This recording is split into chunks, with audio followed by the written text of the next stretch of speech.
It's time for the main event. It's the Shoeshine. All right. Monday night. Did you get your fix of boxing and sweet science this weekend? It's your boy Dave from the 408 coming to you from my podcast studio in San Jose, Califas. Joining me all the way from the city of brotherly loves, my homeboy, Mr. Drew Evo, Philly Irish. Drew, what's up? What's up? What's up? Man, we had a busy weekend, and I want to say thank you to everybody who might be tuning in. Boxing MMA 365, what's up? El Chido Boxing, saludos raza for sure, man. And I can't wait to have you on the show again, man. I see a change of name, right? So definitely, hey, by the way, guys, the phone line is open. So if you want to call in and talk about the aftermath of what happened this weekend, Tyson Fury 3, the trilogy, to be honest, I think it may be fight of the year front runner and is going to go down in the history books as one of the greatest trilogies in heavyweight boxing history. That is my take. We got some news. Also, shout out to Sonteo Media. And of course, Bella Bling. Hello, Bella Bling. Sonteo Media, what is up for sure? Drew, let's get to what happened to us Saturday because we've been busy. I just had a road trip Saturday. For people who don't know, Drew and I were approached by Twitch TV Sports out of nowhere to come on this TV show that they call, what do they call this thing? The co-host, right? And they put us against 8 other streamers. Most of them, I guess, are Twitch streamers. Some of them pretty big Twitch streamers to compete. And the judges were Jayleon Love. And if you don't know Jayleon Love from TMT, the Mayweather gym, he took on David Benavidez. He's recently semi-retired. And he just happens to be one of the 2 coaches of Jake Paul, the biggest YouTube boxing star there is. So Jayleon Love was on there, and Keyshawn Davis, recent silver medalist, the only boxer I could think of who went pro with 3 career fights on DAZN, and then went back to the Olympics to fight Andy Cruz, who he fought 5 times now. I think it's going to be his 5th time. Silver medalist Keyshawn Davis was one of the panelists. And Drew, you and I were pitted against each other. They didn't even know that we were co-hosts, right? Yeah, first of all, I want to give a shout out to Dave's wife. We do apologize. We did not win, and we took a day off your little mini vacation. It's more Dave's fault because he was in the finals and he should have won, but we both apologize. Dave, you should apologize to your wife. Gary in the chat. No, I was not at the fight this weekend. We were at home participating like a pregame show on Twitch TV Sports, and the winner of that got to have his own show with Jayleon Love and Keyshawn Davis. What else? There was a bunch of prizes, man, but I came pretty close. Thank you, Bella Bling. Shout out to Bella Bling for recognizing today is my birthday, and I just came back on a road trip from the 805. People who know Central Coast, I went down to Pismo Beach for the night right after the Tyson Fury fight. I drove down the very next morning, got up early, had a room on the beach, went down to my favorite steakhouse, the Madonna Inn, had some filet mignon, went to a couple of my favorite cocktail bars in San Luis Obispo, and I had a great time. So let me get this real quick on the screen real quick, Drew, because it's got a really positive response on social media, and I'm talking about the clip we have here. And let me know in the chat if you guys can hear it or not. I may have a technical. My good friend Jay Chaudhry of Players TV recently tweeted that 90% of boxers wouldn't know what a non-fungible token is, let alone cryptocurrency. Right. What advice would you give to a young fighter who's signing his first major promotional contract? What advice would you give that young fighter? Yes, cryptocurrency is the future, man. When you sign that contract, first look over it with a lawyer. Take some of that money and invest it. You feel me? Yes, non-fungible tokens are great. NFTs, crypto, whether you going with Bitcoin, Ethereum, Cardano, Polkadot, it don't matter. I'm a crypto head. That's what I do. I'm invested heavily in a lot of different things. That's the key. That's the key to the next level. You can't box forever. Never know it can happen. You know, most of these guys want to go buy the jury, They want to go buy the cars, own your home, get you some investment property, get multiple streams of income. If you can get multiple streams of income, man, your life will be a lot easier. Yeah, but you got a follow up, Shoeshine. Absolutely. As someone who faced David Benavidez, I'd like to know your take if you think David Benavidez is a bigger threat to Canelo Alvarez over Caleb Plant next month. Definitely. Benavidez is very big, very fast, and can punch really good. He has a very nice boxing IQ. So yeah, I think he definitely is. If you had to pick a guy that can beat Canelo, it's. All right, guys, thanks for bearing with me. That's a little highlight of the co-host. Drew and I were pitted against each other, and on the bottom left corner, if you need to know who I lost to, Miss Thickums. Yeah, I mean, it's pretty obvious, right? I'm going to lose to a woman named Miss Thickums. If I'm going to lose to anybody on that, I didn't lose to anybody but a Miss Thickums. So, Drew, my good friend suggested to me, when I had my 30 seconds to make my closing argument for the job, they suggested that why didn't my wife come in the picture and show her cleavage? And I just, you know what? I wasn't thinking on my feet. It was, if you want the total package, I could have brought my wife and sat her, you know what I mean? Like, I could have done that, but I wasn't thinking on my feet. Easy on yourself. But it is what it is. Look, shout out to Miss Thickums, who did win that contest. Keyshawn Davis did say, look, it's strictly a business. Yes, Miss Thickums. Keyshawn Davis said in his closing reasoning that he had to go with Miss Thickums as a strictly business deal, whatever that means, right? So that being said, I didn't get to do the simulcast of the Tyson Fury fight, but I think I would have had a great time. I probably would have lost my voice. I should have been blown back because, tell you the truth, my argument was the best to bring them back. I even distalled them like they wanted me to. By the way, Drew got benched, but they gave him a shot to come back into the game. And I think out of everybody that was benched, Drew had the best comeback. He definitely deserved to come back into the game. And if you want to know where you can watch that whole show, you can watch it on my Twitch channel at twitch.tv Shoeshine Boxing. I'm trying to get some subscriptions there too, because apparently, Drew, I'm late to the party, but Twitch TV has got some great sports content. So we're simulcasting right now, right there. Ronald Finkley, y'all, thank you, man. But then you gotta realize, yeah, when it has someone like me on there, come on now, it's gonna be good. It's gonna be good for sure. But let's get to it, man. Let's get people's hot takes. Look, the phone line is open. I appreciate everyone chilling with the Shoeshine right now. Is this the greatest heavyweight trilogy? It's got to be one of the best. Deontay Wilder, who had been accused of so many excuse making, came in at the heaviest weight he ever came in. He bulked up on Saturday before the fight. They laughed and giggled and said, what am I, a scientist? When I said, listen, all that muscle was not going to help him like it did not help Anthony Joshua in his fight several weeks ago against a much lighter Usyk. Okay, all that extra muscle did not amount to shit. Okay, it basically was all lactic acid. It built up and we saw him gas out. What was impressive was that he did commit to the body early. All right, like he had been showing in them training videos. And that seemed to stun and give problems to a really out-of-shape Fury who did not take this training camp serious for whatever reason. Do you agree, Drew, that Fury didn't look very fit? Fury looked the same as he looked last time. Like, tell you the truth, he hasn't boxed in almost 24 months. So, like, what do you think? It's rusty. Like, he hasn't boxed in almost 2 years because of trying to schedule this fight. Then the fight was called off. Then arbitration, and then like, you kind of expected that from Fury, but like with Wilder. Like, I don't understand why you would even take a shot at going close to 240 when you're accustomed to being between 215 to 220 at most. I don't understand that.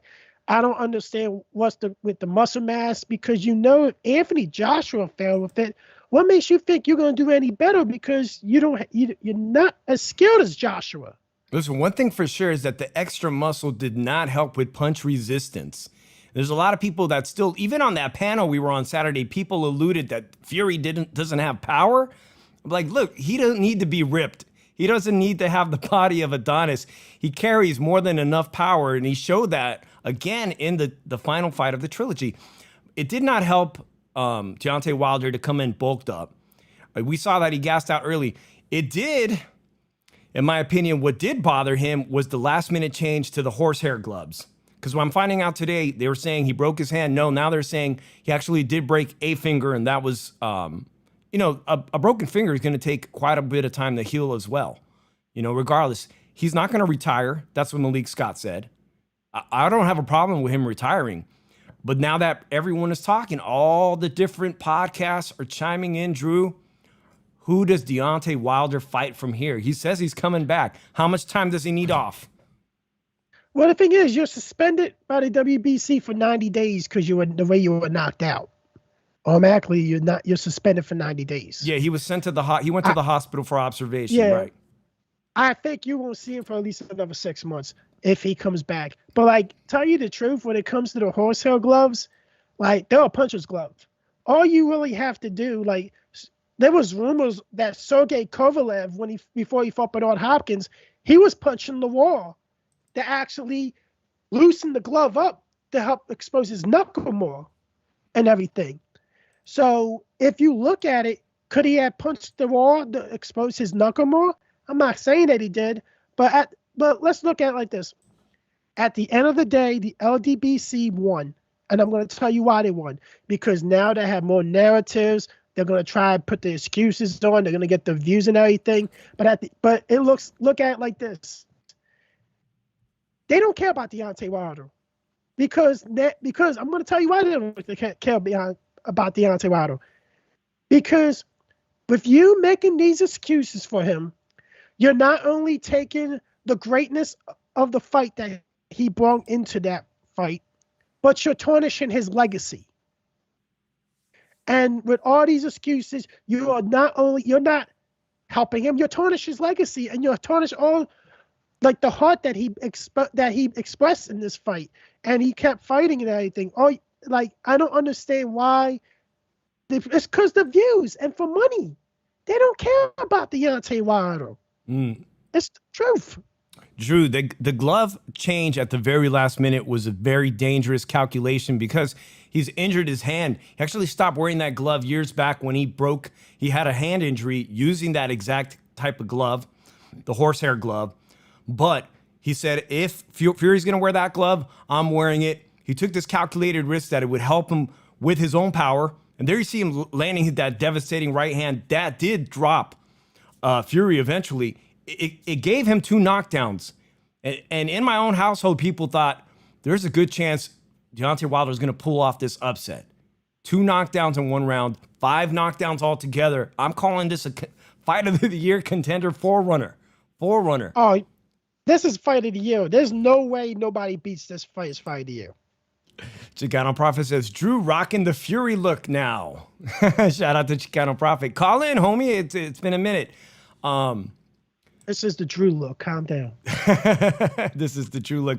5 knockdowns total, man. But listen, to me, Fury didn't look that great. He had a really tough night, and yet the fight ended up being a spectacular fight, a spectacular event, a really good undercard. We saw Frank Sanchez that we both predicted Frank Sanchez would pull off this win. Okay. I got the whole card right. We saw Edgar Berlanga get exposed. Chicano Prophet was tweeting this weekend, did we finally see him get exposed? Yeah, we saw him get exposed by a journeyman type fighter who gave BJ Saunders some work himself. This Argentinian guy had given BJ Saunders some problems. I mean, some work. Maybe they're moving Edgar Berlanga too fast, too soon. He went the distance in the last fight. And now this time we see he may not have the greatest chin, may not have the greatest defense. He's going to have problems with a lot of these guys. I now know, look, he ain't ready for a David Benavidez. He's not ready for Gabe Rosado. Not even a Gabe Rosado. Not that 2 Puerto Rican guys want to fight each other, but there's a slew of guys at 168 that would potentially knock him out. I just felt he got exposed completely. I don't even think he's ready for it. And he's going the more it raises the competition, it's more of a chance that he's going to go the distance. Right. Yeah. Or get dropped It's himself, just that, right? look, man. Yeah, or get knocked out. But like I looked, I got the whole card right. I picked every fight right on this card, so I'm happy. But like Frank Sanchez, it was a good fight, but I just think Frank Sanchez's boxing IQ and his style, which is a Cuban style, really got the better of him. And that everybody saw that knockdown when he almost went to his knee and then he just went for the knockdown. I can hear it like, whoa, out of nowhere. But like that guy has a good chin though, too. Yeah, I don't think people really thought that Frank Sanchez has that type of finishing power, and that's where they got it wrong. I mean, he's training with Canelo's camp. He's in there with the hottest camp that there is. I think they're taking him lightly. Already, I think, to be honest, I'm looking at Frank Sanchez in a Usyk fight someday as being a hell of a fight with the Cuban school versus the Eastern Ukrainians. I think it's going to be a great fight. We got a call, so let's take this call real quick. Hey, how's it going? 503, you're on the Shoeshine. What's happening, fellas? It's Chicano Prophet. Chicano Prophet, what's going on, homie? Yeah, I saw your tweet this weekend. Not much, man. That was an exciting... Go ahead. Oh, sorry, man. There's a little bit of a delay. But, hey, I just wanted to say, man, that was one hell of an exciting weekend, man. I heard you guys talking about Berlanga, and, yeah, dude, I think he was exposed, bro. Like, I'm glad it finally happened. It sucks that it was on this stage, but, the guy's trying to act like he's hot shit. I mean, dude, he's still in the prelims, dude. He didn't even make the undercard, really. You know what I mean? And the way it goes down is embarrassing. Like, oh, I'm so mad at myself. Like, dude, get up. You got put on your ass. Just take it like a man. That's what I have to say. And I'm tired of this hype. For a long time I've been hearing about Berlanga, and that's why I've been so upset because in my mind, I've known this guy was a hype job. Like people were talking about him and Canelo like 3 fights ago. I'm like, dude, why are Canelo and this dude in the same sentence at all? Berlanga was saying shit like, oh, he was tweeting things like, hey man, I would have knocked out Callum Smith in 6 rounds. So it's like, I'm glad he's coming down to earth a little bit. He's finally graduated to 10 rounds and then he gets put down. So I'm just glad that's done for now. Yeah. I was a little bit on that hype train of Edgar Berlanga for a quick minute until I saw that video from his amateur days in which this a guy from Vegas fought him in the amateurs and knocked him out. And so you can go look for that video online. That Vegas amateur fighter does not fight today as a professional fighter. You would think someone that knocked out Edgar Berlanga as an amateur would have a professional career, and he doesn't. So that left a lot of questions in my head, like how much power do you need to hurt Edgar Berlanga? And we found out this weekend that a journeyman from Argentina, that's plenty of power to drop Edgar Berlanga. So what does that mean when he steps up to the level of competition to fight a star or future former champion like David Benavidez or even a Caleb Plant, let alone Canelo Alvarez, right? Exactly. I mean, if you look at it, it's like I've been asking myself, well, why are they moving this guy so slowly? There has to be a reason. The guy's been boxing since he was 7, and he's 24. That's not exactly young. You mentioned Benavidez. Well, he's been in the game and been a champion, and look what he's done. He's 24. Look at Teofimo. He's 23. Like, there's no excuse, in my opinion, for moving so slow, for having so much experience in boxing. There's got to be a reason. Now we know a little bit. Like, how can his defense be this bad? You can't fix a bad chin, I guess, but I mean, you could already tell he has trouble fighting backwards. I'm not going to hold my breath. Like, I'll call it right now, guys. Like, there's no way he'll do anything to even earn a shot at fighting anybody like a Canelo. He won't make it that far. Yeah, and by the way, if you don't know that, I read today that Edgar Berlanga, they're going to have a full MRI, or they should have had one on his bicep, because it all looks like he tore his bicep on Saturday, which is a really, really serious injury that could potentially put him out for, up to a year. That's a really serious injury. And they had high hopes that Xander Zayas, who is very promising and hasn't, in my job, been a hype job, that Xander and him would headline a card at Madison Square Garden by the end of this year. That would have been a fantastic event for the Puerto Rican community. But with him being sidelined with this injury and a less than impressive performance, man. Edgar Berlanga is going to have 2022 to look forward to rebuilding his brand that was emerging, right? But you kind of, while you're on the phone and Drew's here, how do you feel this fight is going to, sit and resonate with fight fans? The one we just saw, Fury Wilder 3, as far as trilogies. Is it going to be remembered as Arturo Gotti trilogy? Will it be in the same conversation? Wow. Well, I haven't really thought about it like that, but I've always appreciated trilogies, and I've really enjoyed this trilogy in particular. And like you guys were saying, like, this is one of the best fights I'd seen live. Like, I was just on the edge of my seat, and I think it was better than the first two. I watched that second fight quite a number of times, and I've already watched this last fight 3 times, and I'll tell you this, like, when you go back and watch it, it's maybe not as exciting and maybe not as competitive, but in real time, like, everybody was on their seat. There was back and forth, and I called this fight. There was a lot of considerations to be made, and I really put it all together on this one, and I knew that the fight played out exactly how I said it would, and I knew that it was only a matter of time before Fury put on the hurt, and the way he would bludgeon Wilder would keep Wilder from being able to pull the trigger. So I knew that he was going to be bludgeoned, and I knew that his stamina wouldn't hold up, and eventually it would be just Fury toying with Wilder, and that's what happened. Yeah, and you mentioned your prediction on Al Chile, right? Give a quick shout out to yourself. Yeah, and I even said, like, I also have concerns. I said he needs to start, jabbing to the body. He needs to get that going.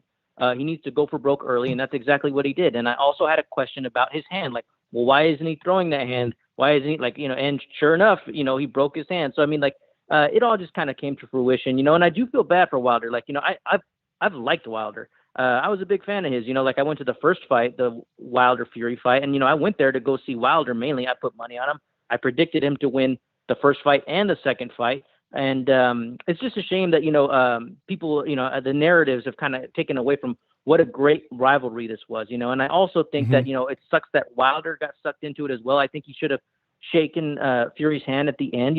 Fury is always a sportsman. Like, I remember watching the Fury-Wallin fight, and when Fury got cut, he was all jacked up, and Wallin was kind of being dirty in the middle of the fight, trying to, like, thumb that cut to get even more wide, and Fury got pissed in the middle. But after the fight, he went over to Wallin's locker room, shook his hand, said great things about him, and then took off. He didn't take it personally. And it's like, here we go. We see Fury again walk over, try to make peace, and Wilder just couldn't do it, man. And I thought that was a real shame.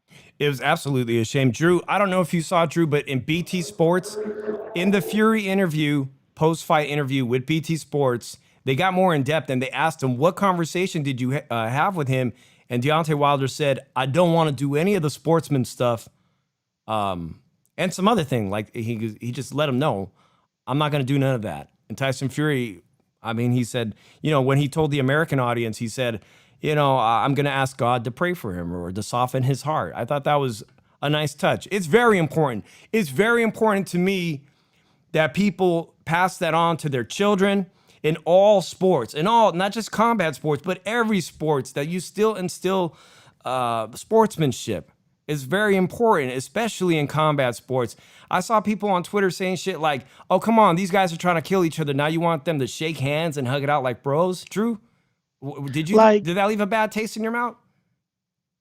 Deontay Wilder has a lot of soul searching to do after this, because, like, I was watching an interview yesterday. It was one of his entourage was on there.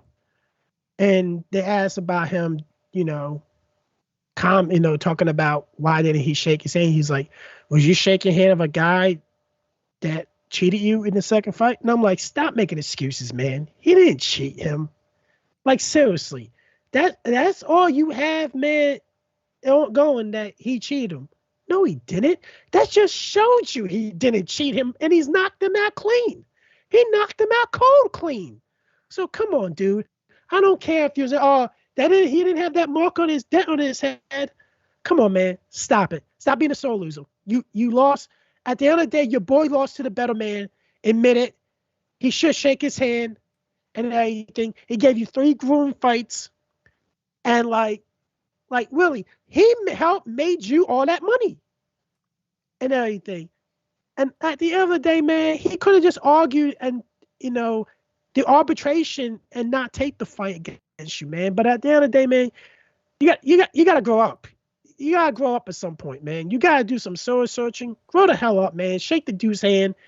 You had a great trilogy with him, possibly one of the best heavyweight trilogies, because Tyson Fury is at least going to go down as a top 10 heavyweight of all time, and you're going as a top puncher of all time.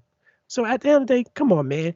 Like, stop. You already got the LDBC taken away from your credibility and your legacy. Why not? Why are you adding on to it to fuck your legacy up even more? Chicano, I want to ask you, I saw people on social media and Twitter saying that Tyson Fury, he's not an American and he's not well known in the US. But I got friends that live in Vegas, you know, former professional fighters that I keep in contact with. He just bought a house in Henderson. He's moved his children here.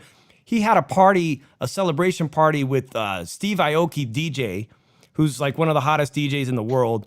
It lasted 2 days. They rolled out the red carpet for Tyson Fury everywhere in Las Vegas. It's his home. It's not impossible for American fans to take him, as a country of immigrants, to take him and accept him as his own. I mean, we've seen Tyson Fury rock the mariachi hat, right? If it benefits him. But would it benefit Deontay Wilder to finally, in his story of redemption, to accept what has happened, to rebuild a U.S. fan base? I mean, I want to root for an American. I want to root for Deontay Wilder. If he goes up against Andy Ruiz, I'm not going to root for Deontay Wilder against Andy Ruiz. And it's not just because I'm Mexican-American. It's because Deontay Wilder comes across as a prick. Like, I'll be honest with you. Let me hold on. Let me get Chicano's take on that. Chicano, you still there? Yeah. I mean, does he have a problem accepting reality a bit? Yeah, I think so, because, I used to be a fan of his too before, he started becoming slightly delusional. Like, he was a very positive, godly guy, and he would give credit to God, and, and he was really friendly with people in general, and I thought he was charismatic, and it seemed like, he liked Fury, and it seemed like Fury liked him in the first fight. But, I always liked Fury as well. He's a very likable guy. You know what I'm saying? He's come back from a lot himself, and you're right. He went and he made Vegas his hometown. He endears himself to people. Like during the Canelo Billy Joe Saunders weigh-in, he was out there, hanging out with the Mexicans. Like, oh, the Mexicans, they're my people. Viva Mexico. He's just having a good time with it. He seems very friendly, and so, I did kind of hear this new thing, like, oh, well, we should be rooting for the American. Like, that was kind of a new thing that came in last minute. And I kind of thought about it, and it's like, well, I'll tell you this, when I watched the fight, like at the end, I did not like seeing Wilder take that beating, even though I had money on Fury. I was at this point rooting for him to win, but I didn't enjoy that. You can like two fighters going into a fight. Like, I don't think I've ever liked two fighters more, but yes, dude, you know what? Fury pulled ahead because, Wilder, he needs to change his tone. Like, I'm not about like, oh, I need to judge the man before I root for him. But if you have two people that you respect and you start losing respect for somebody because they can't accept that they've lost clean, it's just a bad look, so I don't know what he's going to do. Like, and you know what? It's not good for his own heart, like he needs to let it go. You know what I mean? Yeah. And, and I also like you said, I was a big fan of Deontay Wilder up until maybe this trilogy, the whole Bomb Squad. He's a parent of a special needs child. I'm going to always support somebody who's had a struggle like that, to give up playing football in college because he thought I could really make money at this boxing thing to support my special needs child. All those things endeared me to root for Deontay Wilder, the American heavyweight champ. But right now he's got to do, like Drew, you're saying, he's got to do some soul searching. And if he's not going to retire, he's got to find a way not only to regain his confidence in the ring, but to regain a fan base in the U.S. outside of what you call the LDBC. He definitely needs to expand that fan base. He's going to have to do some soul searching, right? Like, it's like this. As long as he does not accept that he lost to a better man, he ain't, like, why are you continuing fighting? Because you're never going to move on. You're never going to learn. You're never going to try to better yourself. Like, your trainer accepted you lost to a better man. I watched the interview with Malik Scott. And, like, he disrespected. He kind of, like, brung up one of my boys' girlfriend's father because, he had a problem with, and Tim Witherspoon and everything. But, like, at the end of the day, man, like, he had the right. Everybody has the right to accuse you of taking a dive. I even thought Malik Scott took a dive. So, like, to try to, like, But at the end of the day, man, I'm going to be honest with you. This guy needs to accept that he lost to a better man, fair and square. It should have been stopped earlier because he looked out on his feet twice. I'm sorry, but in the 7th round, he looked out on his feet. He looked out. His eyes were closed. Oh, they could have thrown in the towel. But look, the fight fans, boxing fans, everyone, casual fans, anybody that bought this pay-per-view got a real special event because they did not throw in the towel. They let him do what he wanted to do, and that's finish the fight on a shield, even though it could have ended in death. I mean, it could have ended horribly, right? For sure. I think the referee did a terrible job. He should have stopped the fight in the 7th round at that point. Like, he wasn't even looking at Deontay's face. Yeah, but I mean, you're right. You're right. But as far as it being a definitive way to end this classic, man, it was a lot like Juan Manuel Marquez knocking out Manny Pacquiao in the 4th fight, where, hey, we know who the better fighter is. It don't matter what happened in the past 3 fights. Now we know. And that's why Juan Manuel Marquez said, I'm done with this. I'm not giving you a 5th fight. I'm happy with my career. The way this ended tonight, I'm done with that. Let me ask both of you guys, Chicano Prophet first, because Deontay Wilder's going to have to take some time off. He's got a hand injury, but if he says he's not retired, I'm going to give you 2 or 3 names. And who do you want to see him claw his way back up to a championship position? Anthony Joshua, Andy Ruiz, or Derek Chisora? Which one of those guys does he need to fight first to build up his confidence and get a win and possibly face Tyson Fury or Usyk in the future? I think that as long as his hand is still good and he can still pull the trigger a few times with it, I think that he can beat all of them. And I'd say that Andrew Ruiz would probably be the smartest option toward rebuilding his brand here in America. And I'll listen in the rest of the way. I appreciate the show, you guys. Hey, man, thanks a lot, Chicano. And I'll be listening in. All right, you guys can catch Al Chile on Tuesdays, right? On Tuesdays. Check out Al Chile, part of the HCP Network, Hispanics Causing Panic. Thanks a lot, Chicano Prophet, for coming in. But, Drew, I'm going to give you the same question, man. Chisora, Andy Ruiz, or Anthony Joshua, that we were supposed to watch that fight, like, man, before the whole Tyson Fury thing. They were going to sign a huge contract to watch Anthony Joshua. Did he make a mistake going with Fury first? Yeah, he did. He made a big mistake because you thought him being out of boxing that long, you could easily beat him. But Fury had that boxing pedigree. He still had the boxing pedigree. Like if you were better off fighting a guy that took that long off, that was known for being a puncher, because they didn't have that boxing pedigree, because he didn't have that boxing pedigree to back up on. But like, to answer your question, I said this on Maestro's chat earlier in the night. I can give you at least 5 heavyweights that beat Deontay Wilder. I can give you 5 of them. He doesn't beat Anthony Joshua. Anthony Joshua has a better skill set and can probably dodge and has power still if he makes the right decision and can easily knock Deontay Wilder out. I don't think he beats Anthony Joshua. Andy Ruiz, I think he beats Andy Ruiz. I just think Andy Ruiz will walk into a big right hand. But if you remember how rejuvenated Andrew Ruiz did so poorly against Chris Arreola. Meanwhile, Deontay Wilder, if you want to go with a pyramid triangle theory, and Wilder walked right through Chris Arreola. Yeah, and Derek Chisora is always a live dog. Mm-hmm. Mm-hmm. He'll give anybody problems. Yeah, I don't think that's a low reward, high risk fight in fighting Chisora. But I can see Deontay Wilder getting that right hand off and knocking out that Chisora. If David Haye can knock Chisora out, why can't Deontay Wilder do it? Yeah.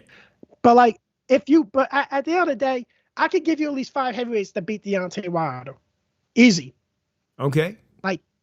Like I give you AJ, Fury, Usyk, Joe Joyce, and Filip Hrgović from Croatia. If I'm saying his name wrong, not bad. What about the new guys? What about the new guys on the block, like Anderson or Frank Sanchez? Anderson right now, he needs more, season. I can admit he needs more season. Sanchez, I don't want to say nothing because the verdict is still out on Sanchez right now. You got to put him up and bet on. You got to bump up now. He beat a good prospect. It's time to bump him up to a top 10 heavyweight now to let him fight. But the 5 fighters I mentioned, I don't think Deontay Wilder beats him. I think Joyce stops him. I think AJ stops him. I think Usyk could. I'm gonna be honest. I think all of them stop Deontay Wilder. You know, you forgot about Dillian White, who is in the conversation. And Dillian- I'm not a fan Dillian- of Dillian White. I'm gonna be honest with you. Dillian White. I'm not high on Dillian White at all because tell you the truth, Deontay Wilder catches with the right hand is over, and it's more likely he is because Dillian White lets his hands down too much, and his defense isn't all that good. Like look how Povetkin got him by a counter. Deontay could counter with the right hand and everything, and I think Otto Wilder's gonna stop Dillian White when they fight. Yeah, Otto Wallen gave Tyson Fury hell. We saw what happens when Tyson Fury doesn't come in fully prepared or takes an opponent lightly, and Otto Wallen. And I'm excited to see the return of Otto Wallen. Listen, Drew, I want to move on from this historic fight because there's some really exciting boxing coming up this week. But Andre Rodriguez mentioned, he said, a bit like Maidana versus Broner. And Adrian Broner, this is off topic, man. Adrian Broner is a hot mess, Drew. If you didn't know, he was in Kentucky, like I think yesterday or the night before, and TMZ reported he's been arrested on a warrant from another state. But my wife follows Adrian Broner on Instagram, and if you haven't seen his cooking video, like he's straight up cooking in hotel rooms like crackhead food. Like he's sweating out like his face is pouring, and he's making crackhead food cooking videos, Drew. Like this whole week, I don't know what he's on, but whatever reason, the police came to speak with him in Kentucky. They pulled up his whatever information. They're like, dude, you're wanted on a bench warrant and you're gonna get extradited. So I don't know, man, but he needs help. When have you ever seen Adrian Broner thin? When he's not training? Never. Exactly. I hope the boy But gets you know help. what? He needs some help. He said during the interview, you got to keep me in the ring to keep me out of trouble. And they didn't do it. They didn't do nothing to give him another Listen, fight. I heard they offered him the Conor Ben fight. Okay, Josecito Lopez is on the verge. Josecito Lopez, he's fought everybody from Canelo to vicious Victor Ortiz when he broke. He's willing to take that fight.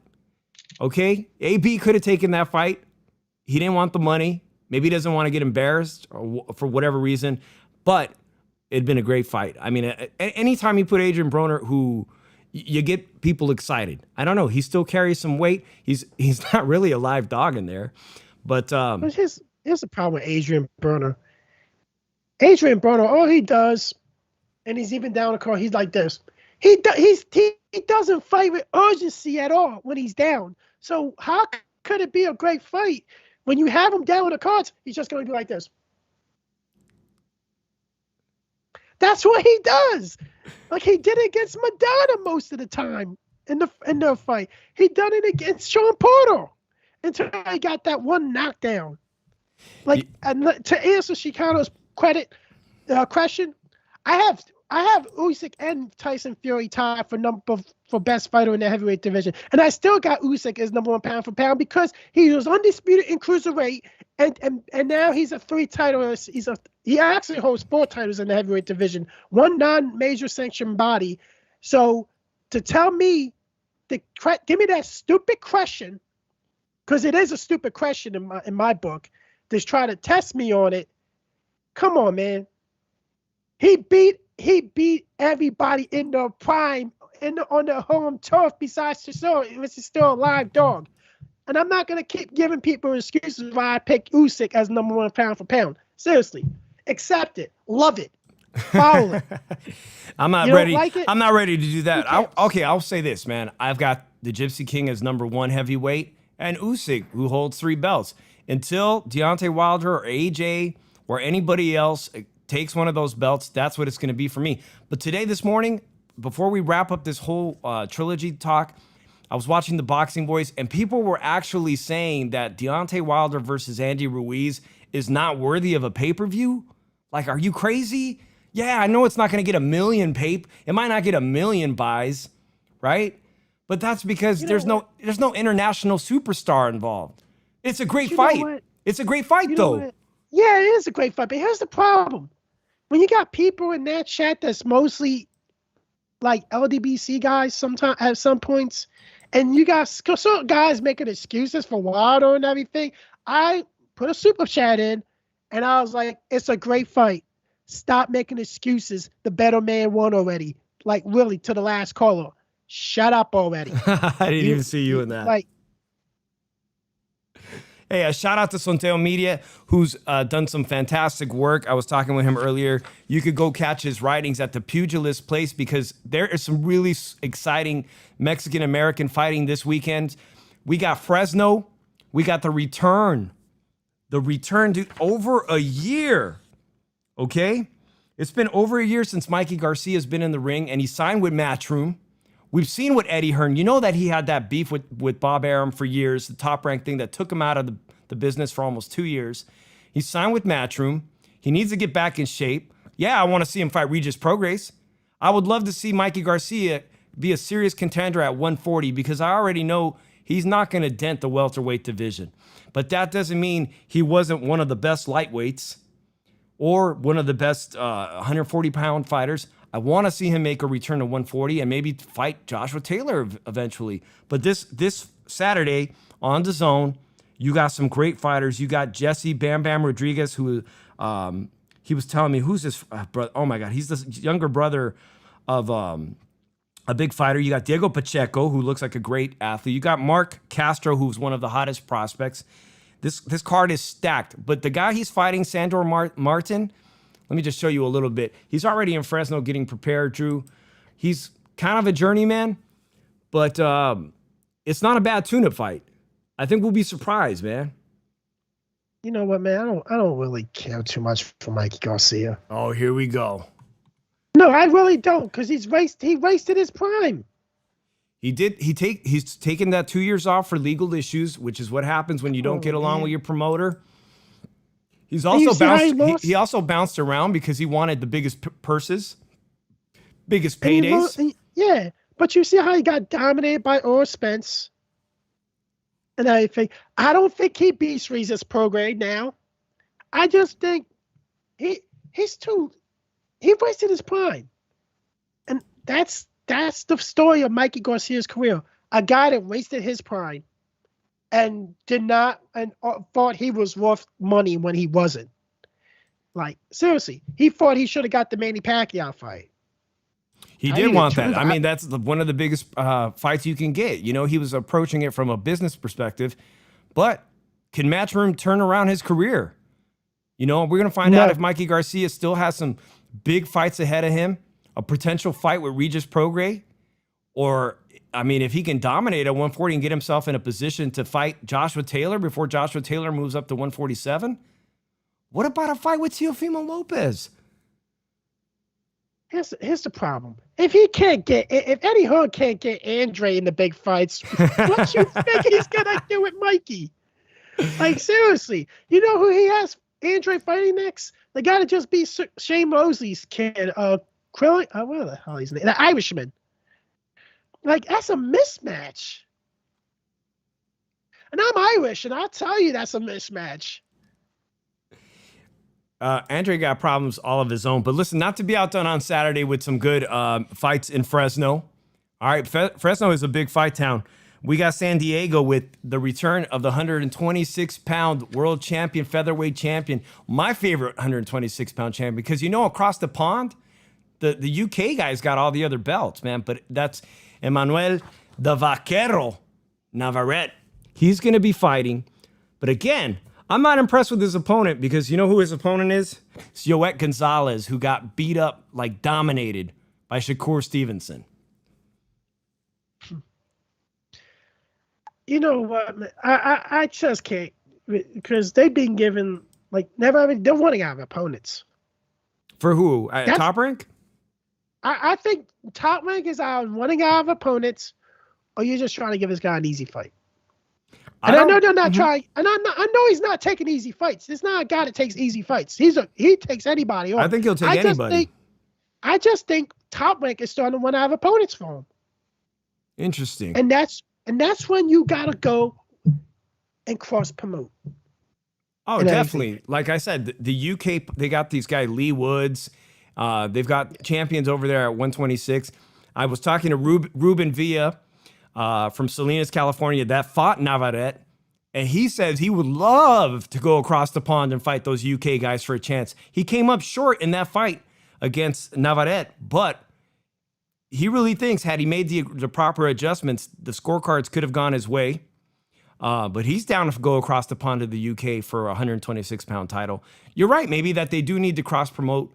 But there's a guy that I thought would have made a great opponent for him. I see you reading the chat, and that's Mick Conlon, who moved down from 126 to 122, Drew. And I'm disappointed in that because I would love to have seen someone like Mick Conlon against Navarrete. And he's also a top-ranked fighter. They're not doing that. Like, I just don't think so. They're not. Like, Top Rank is trying to build this Irishman up.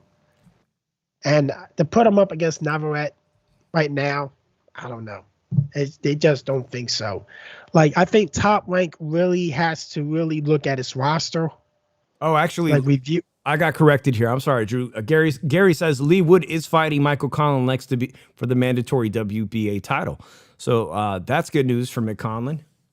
Yeah, but like, I think they have to review their roster to see now what can I match him up with. If I can't, let's see if I can get a unification belt. Because it's about time. If you can't find a guy to fight him, then it's time to do this. Get this guy unified. Point blank. That's the next. He should be unified now. He should go for unification. But it's just sometimes it's bad business when it comes to this. It seems like you're worked up against these bad fights at 126. And I don't know how you feel about 130, but right after this weekend, man, we got Shakur Stevenson against Jamel Herring. Hey, buddy. Joe, what's up, Joe? Joe Sports Channel, man. Thanks for coming in the room, buddy. We appreciate that. Go check out Joe Sports Channel on YouTube. He does a great job on Saturday nights covering everything from football to hockey. Appreciate you being in here. Yeah, we're going to cover Jamel Herring and Shakur Stevenson, I think, in-depth more because that fight's going to definitely merit an in-depth analysis because a lot is at stake at 130 pounds. We were asked on Saturday to choose whose career is most likely going to tank, and they put Shakur Stevenson, Gervonta Davis, Ryan Garcia, and they made us choose one and explain which one was going in the tank. None of us on that panel, 8 different podcasters, now one of them said Shakur Stevenson had hit his ceiling. You still feel that way? I could say bad things. Like, Shakur puts me to sleep. But Ryan Garcia, man, with all the stuff that he's pulling in, I just don't see his career. Like, after he takes that first L, man, because he's going to take an L. We all know it's going to happen. Like, if you don't think so, you're having a pipe dream, really. But after he takes that first L, he's going to look at it like this. Oh, maybe I should take another sabbatical, for mental issues and everything. Just say, I was going through some mental issues during that fight, during that training camp, man. And I'm just going to call it a career. That's what's going to happen with Ryan Garcia. Ryan Garcia don't have the Mexican Chicano heart. Oh, my God, bro. I'm not going to end the show like that. So, Theo Media says Shakur is undefeated in the streets. If you haven't seen Shakur getting it down in the gas stations of whatever town he is, go catch those videos, man. And again, I want to remind everybody, Sonteo Media, our boy, go catch him at thepugilistplace.com. He's got some great articles and insight about the upcoming fights. Robert Garcia's fighters are going to be in a lot of action in the next couple of weeks. There's a lot to look forward to if you're a fan of the Robert Garcia camp. So, yeah, Drew, we got Shakur Stevenson and Jamel Herring. I guess he puts you to sleep, but you know what? I'm down for the Marine. I'm down for the Marine, man. I would like to see an upset. I would like to see Shakur be humbled. But I think this one is going to go the 12th-round distance, and I really will get more in-depth into what we feel. We've been right. We've been right the past, 2 big heavyweight fights? You know what? I kind of think it's going to go decision because Shakur, once he gets in, he's just going to, not want to engage. Shakur Stevens doesn't want like engaging. We all see that. One punch at a time. He's not, after Jamal Herring has a height advantage and a reach advantage. Once that's too much for Shakur Stevenson, Shakur is just gonna not engage. He's not going to. It's going to be a boring fight. It's going to be a boring 12-round decision win for Jamal Herring. I don't even think Shakur Stevenson probably wins at most 4 rounds. Andre Rodriguez says Fulton versus Figueroa. Philadelphia's Fulton versus Figueroa in November.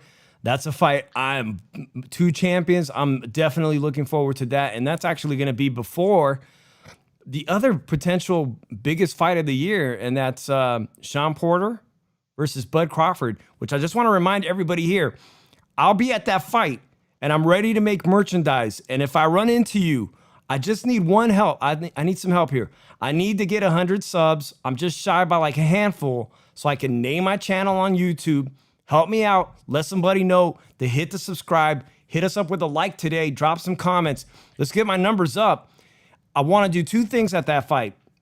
I want to do a podcast live from Mandalay Bay with the fans, with the supporters, with anybody who's out there. So you know where to hit me up on Twitter at the Mike and Dave 1. Let me know if you're going to be in Vegas. If I got to do it by myself, I will. But I know for one thing that in the ring with Christine Lopez will be out there and we'll probably hook up. So, I mean, I'm stoked about the rest of this month, November. We got a lot to talk about, Drew. Everybody who's riding with the Shoeshine, I appreciate that, Drew. Big time. So, Drew, with that being said, give me your final thoughts. Hang on, guys. I got something special. I don't know if you guys like beer reviews, but if you're a fan of good beer, man, I did an 805 beer review, and I just thought I'd shake it up a little bit and drop that little beer video I made yesterday when I did a tour of the brewery, the 805 Firestone Walker Brewery. I'm going to end the show with that and give Drew the floor right now for your final words. By the way, they say that you are in a fantastic mood today. I am in a fantastic mood today. It's my birthday, by the way, man. It was a good birthday show. I'm going to have some cake now. And you know what was crazy? My birthday Saturday. Some booty cake. What? Oh, yeah. My birthday Saturday. Shout out to all the Libras. You know, I share my birthday with 2 celebrities. Let me know if you guys remember, Kirk Cameron from a sitcom and Artie Lang, the comedian Artie Lang from the Howard Stern Show. He's also born on October 11, man. They say that Libras are hams, Drew. Like a ham to me. Oh, hams. We like the attention. All right, go ahead, Drew. I interrupted you. Well, it doesn't take that much to get me attention. But at the end of the day, man, like, it was a great fight and everything. It's a shame that you're gonna have a community like the Ldbc that doesn't know shit about boxing and everything, which I am red flag for. Damn. Say, gonna fuck this dude's legacy up. What happened to that? We used to have the official Ldbc rep. He's no longer hanging out with us. Then you have Barbershop Junior. He came into somebody else's chat while I was there and say, I'm waiting for an apology, and I told him to go fuck himself. Oh, man. So, at the end of the day, I don't give a fuck. He should go fuck himself. But, at the end of the day, man, I'm going to put this like this. I'm going to answer 2 questions in chat, who I have winning between Usyk and Fury. I'm picking Fury because here's the thing. They both have the same skill set in boxing. Fury's bigger. Fury can do a lot more than Usyk can. He can lean on you, and he can have that reach on you. He's not like Joshua and everything. But at the end of the day, man, it should be a good. I hope it's a good fight. Listen, I just hope this fight gets made for 2022, man. I don't need to see this AJ rematch. I hate rematch clauses. We're gonna be forced to see that. We're going to be forced to see Tyson Fury fight a goddamn mandatory. Did you see a fight between Eddie Hearn and Andre Ward? And Eddie Hearn was like this. We need to take Dillian Wright versus Tyson Fury in the UK. Andre Ward was like this. No, just stop. Just stop, dude. Usyk and Tyson Fury needs to be made. There should be no rematch with that, man. Usyk easily beat Joshua. Gave him a boxing lesson. Almost stopped. Should have stopped him. Man, that's all I want to see. I want to see undisputed heavyweight champion of the world. Eddie, Stop it. Who- Just stop, bro. By 2022, if we get an undisputed heavyweight champion in the world, people could stop talking shit that boxing is on its last legs, that boxing needs to find a savior, that boxing needs to save itself. Let me tell you, if somebody wins heavyweight undisputed crown, whether it's Tyson Fury or Usyk, they're gonna be on the Wheaties box. We're gonna have a fighter on the Wheaties box like this. But you know what's gonna happen? They're gonna say, "Why is a Brit on the Wheaties box? Why is a Ukrainian on the Wheaties box?" Does it even matter? Does it Like- even matter anymore? But you know what? You know these freaking narratives, man. People gotta make their freaking money somehow, and I'm just giving them ideas how to make their money. So when they're gonna credit somebody for it, they better credit my ass Listen, for it. I ain't got a problem if they put Canelo Alvarez on the Wheaties box, you know. They could do that. They could do that, man. I don't have a problem with that. Everybody says he's Irish anyways, right? I don't accept them. Oh, my God. All right, guys. Hey, I appreciate you guys hanging with the Shoeshine every Monday night, late at night, whatever. Do they got Mexican Wheaties? What? I mean, I know they can sell that shit at the dollar store. It's like every cereal that they make here, they make it with a Spanish name. But Canelo deserves the Wheaties box. That's my opinion. We'll catch you guys next Monday on the Shoeshine. Thank you for coming through. Thank you for all the birthday wishes. And if you give a damn about beer, I'll just drop this video for 2 minutes. You can hang out or leave the room. It's all good. One love, guys. We'll see you guys next week. Peace. All right, I'm here at the 805 Brewery in Paso Robles. It's one of my favorite beers to drink while I do my podcast. I'm really excited. So we're gonna try the Firestone Walker Flight. So the first one I have is probably what you can see in the stores. It's the 805, the black bottle or black can. So I'm gonna give this one a little taste. Oh, that is really, really good. It's low in alcoholic content, but that's something you can drink all day. So the next one we have is a Mind Haze IPA, but you can see that nice blonde color. I'm a big fan of light IPAs, but even more a big fan of double IPAs. So I'll let you know what I think of this one here. Oh, you could taste the hops in this. A little bit of mango too. Really tropical. That is something I could sit by the pool. Oh wow, the Mind Haze so far. Next one is the Flyjack, and according to this, the Flyjack is a hazy IPA, also low in alcohol, so this one's gonna have a lot of citrus. And you can see the color in that. I'm feeling that. Let's see if this has got that citrus.